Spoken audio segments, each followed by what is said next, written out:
मित्र, तुम तो इतनी जी तोड़ मेहनत करते हो, फिर भी अपने परिवार का भरण पोषण नहीं कर पा रहे हो, क्या बात है? अरे भाई, मैं तुम्हें क्या बताऊं। मैं मेहनत तो बहुत करता हूं, लेकिन जितनी मैं मेहनत करता हूं उतना अनाज मुझे नहीं मिल पाता। क्या करूं भाई, इतने ही अनाज में मुझे घर का सारा खर्च उठाना पड़ता है। अब तुम ही बताओ मित्र, मैं क्या करूं? मेरे भाई, तुम चिंता मत करो, मैं राजा साहब से बात करता हूँ। महाराज तुम्हें काम पर जरूर रख लेंगे।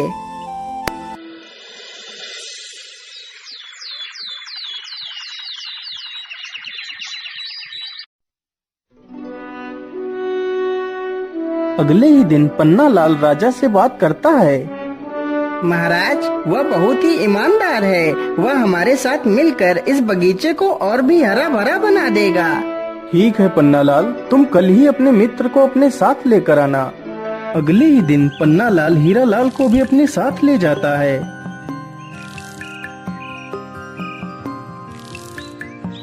हीरा लाल, तुम्हें अपने मित्र के साथ मिलकर इस बगीचे की देखभाल करनी है।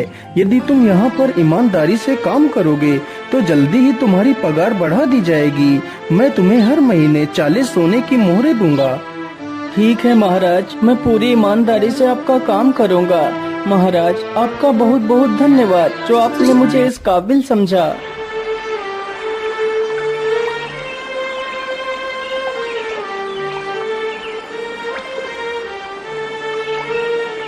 अगले ही दिन से हीरा लाल अपने मित्र पन्ना लाल के साथ काम करने लगता है। इसी प्रकार कई दिन गुजर जाते हैं।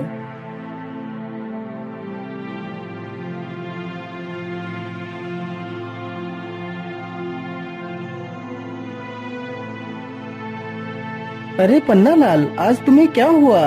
क्या आज तुम राजमहल नहीं जाओगे? अरे भाई, मैं तुम्हें क्या बताऊं, आज तुम अकेले ही चले जाओ। आज मेरी तबीयत कुछ ठीक नहीं लग रही है। महाराज को कह देना कि मैं आज नहीं आ सकता। हीरा लाल अकेले ही जाता है और बगीचे में काम करने लगता है।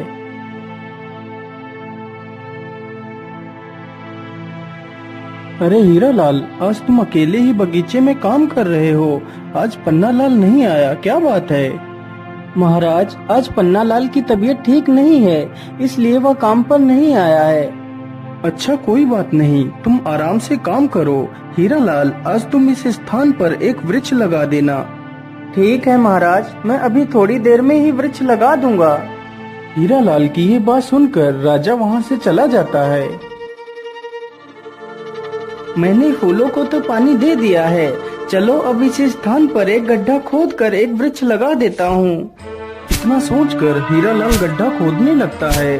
कुछ देर गड्ढा खोदने के बाद अचानक हीरा लाल के फावड़े में कोई वस्तु टकराती है। अरे ये क्या? ये आवाज किस चीज की थी? मुझे लगता है यहाँ पर कोई वस्तु जरूर है। मैं ऐसा करता हूँ, जल्दी से इस स्थान को खोद देता हूँ। हीरा लाल जल्दी से उस स्थान को खोद देता है। अरे वाह, ये तो एक संदूक है, जरूर इसमें कोई कीमती वस्तु होगी। चलो मैं इसे खोलकर देखता हूँ। हीरा लाल जैसे ही संदूक को खोलता है तो देखता है, अरे वाह, ये संदूक तो सोने की मोहरों से भरा हुआ है। चलो मैं जल्दी से इस संदूक की खबर राजा को दे देता हूँ। महाराज जल्दी चलिए, बगीचे में कोई पुराना संदूक निकला है।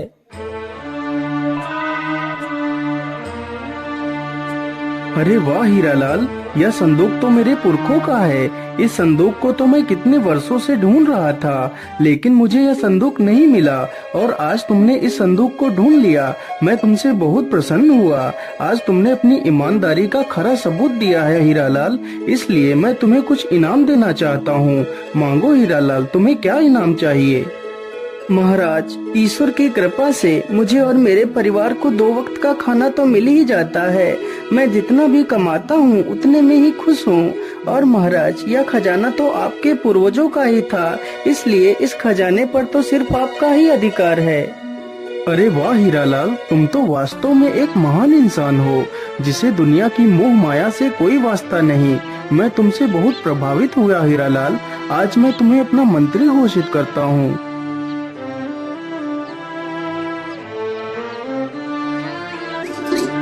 अगले ही दिन से हीरालाल मंत्री बन जाता है।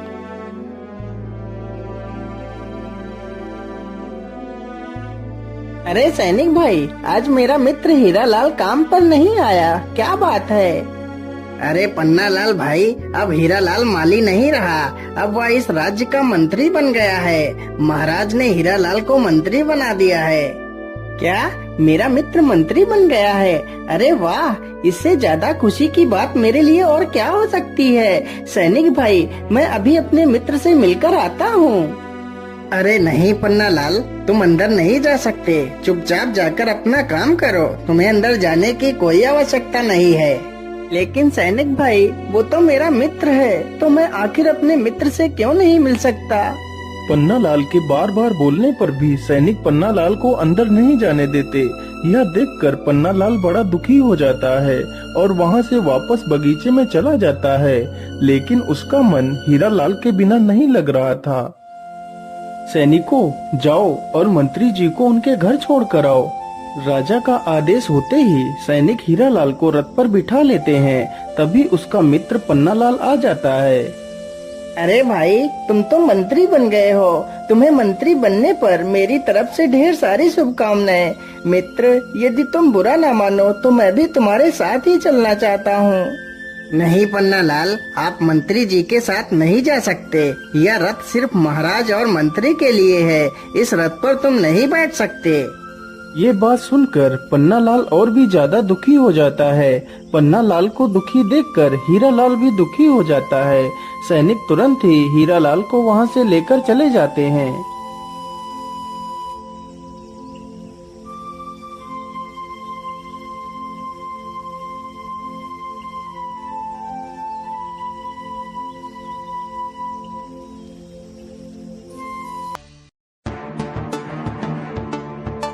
अरे ये क्या?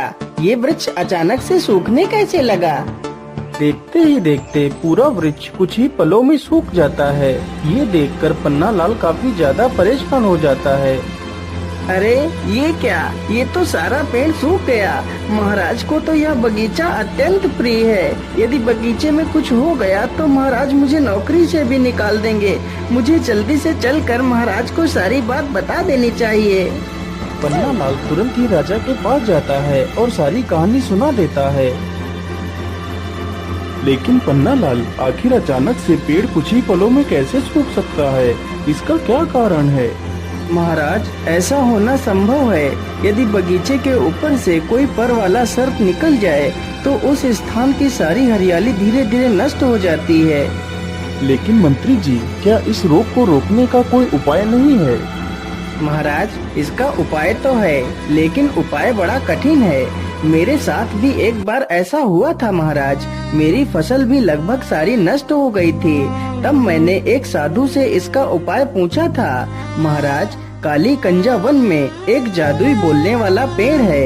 यदि उसकी पत्तियां मिल जाएं, तो उन पत्तियों का रस पानी में मिलाकर पौधों पर डालने से हमारा बगीचा पहले की तरह हरा भरा हो जाएगा। तो फिर ठीक है पन्नालाल, तुम जाओ और उस पेड़ की पत्तियां लेकर आओ। क्षमा कीजिए महाराज, लेकिन उस पेड़ से पत्तियां लाना सबके बस की बात नहीं है। वह वृक्ष पहले पहेलियां पूछता है, फिर अपनी पत्तियां देता है। तो इसमें और भी अच्छी बात है। आखिर मैं भी देखूं पन्नालाल कितना बुद्धिमान है। महाराज, यदि आपकी आज्ञा हो तो मैं भी पन्नालाल के साथ जाना चाहता हूँ। नहीं मंत्री जी, यह छोटे मोटे कार्य तो हमारे नौकर भी कर सकते हैं। तुम्हें वहाँ जाने की कोई आवश्यकता नहीं। राजा इतना कहकर पन्नालाल को अकेले ही पत्तियां लेने के लिए भेज देता है। लेकिन हीरालाल अपने मित्र के लिए बहुत ही चिंतित था। पन्नालाल उस पेड़ को ढूंढते ढूंढते उसी काली कंजा वन में पहुंच जाता है।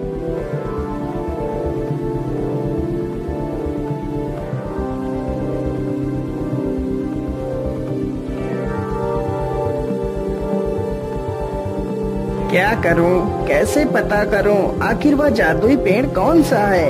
मैं ऐसा करता हूँ, इसी स्थान पर जोर जोर से आवाज लगाता हूँ। यदि यहाँ पर कोई जादुई पेड़ होगा तो वह जरूर बोलेगा। हे जादुई पेड़, तुम कहाँ हो? मुझे आपकी पत्तियों की आवश्यकता है, कृपा कर मेरी मदद कीजिए। हाँ हाँ इंसान, क्यों नहीं, मैं तुम्हें अपनी पत्तियाँ दे सकता हूँ। यदि तुम मेरी 3 पहेलियों के सही जवाब दोगे तो मैं तुम्हें अपनी पत्तियाँ दे सकता हूँ। लेकिन याद रहे, यदि तुमने मेरी पहेलियों के गलत जवाब दिए तो मैं तुम्हें हमेशा के लिए बंदी बना लूँगा। ठीक है वृक्ष देवता, आप अपनी पहेली पूछ सकते हैं। तो फिर बताओ मेरी पहली पहेली, ऐसा क्या है जिसे हम देख तो सकते हैं लेकिन छू नहीं सकते?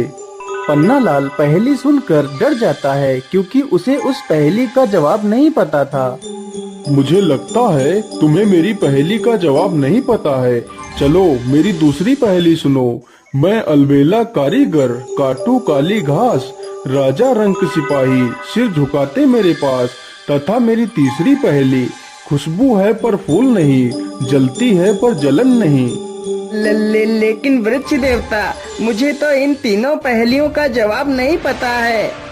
अरे इंसान, तुमने तो मेरी एक भी पहेली का जवाब नहीं दिया, इसलिए मैं तुम्हें पत्तियां नहीं दे सकता और वादे के अनुसार तुम्हें बंदी बनाना पड़ेगा। इतना कहकर वृक्ष पन्नालाल को बंदी बना लेता है। उधर पन्नालाल का मित्र हीरालाल पन्नालाल से मिलने के लिए तरकीबें सोच रहा था। महाराज, आज मेरा स्वास्थ्य कुछ ठीक नहीं लग रहा, इसलिए आज मैं आराम करना चाहता हूँ महाराज। ठीक है मंत्री जी, आप जाकर आराम कर लीजिए। मंत्री चुपचाप महल के पीछे के दरवाजे से निकल जाता है।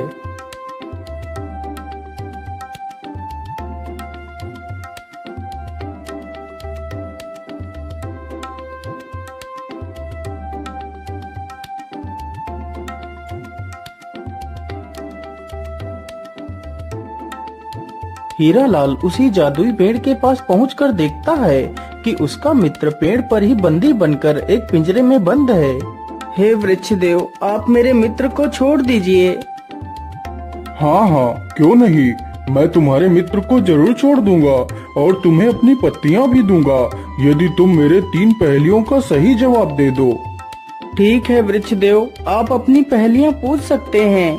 तो फिर बताओ मेरी पहली पहेली, ऐसा क्या है जिसे हम देख तो सकते हैं लेकिन छू नहीं सकते? हे वृक्ष देव, इसका सही जवाब स्वप्न है।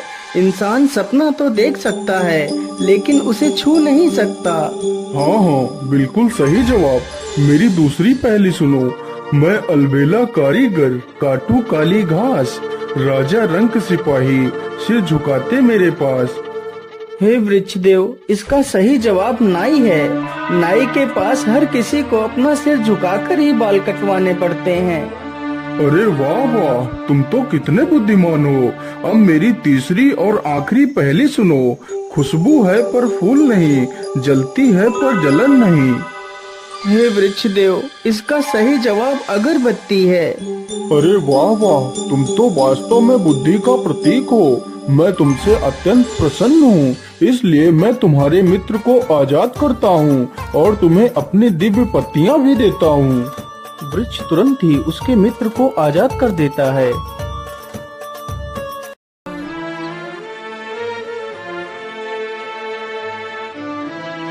हीरालाल अपने मित्र पन्नालाल को अपने गले से लगा लेता है। मेरे मित्र, मैं मंत्री बनकर तुमसे कितना दूर हो गया। मुझे मंत्री नहीं बनना है। पहले तो हम साथ में ही रहते थे, साथ में ही काम करते थे, लेकिन अब तो तुमसे मिलना भी मुश्किल हो जाता है। मैं आज ही महाराज को बोल दूंगा कि मुझे मंत्री नहीं बनना है, मैं माली बनकर ही खुश हूँ।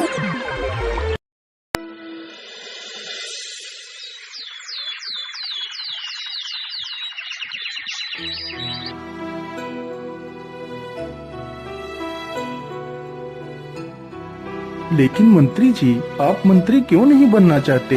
इस पद के लिए तो लोग पागल हो जाते हैं, लेकिन तुम ऐसा क्यों करना चाहते हो?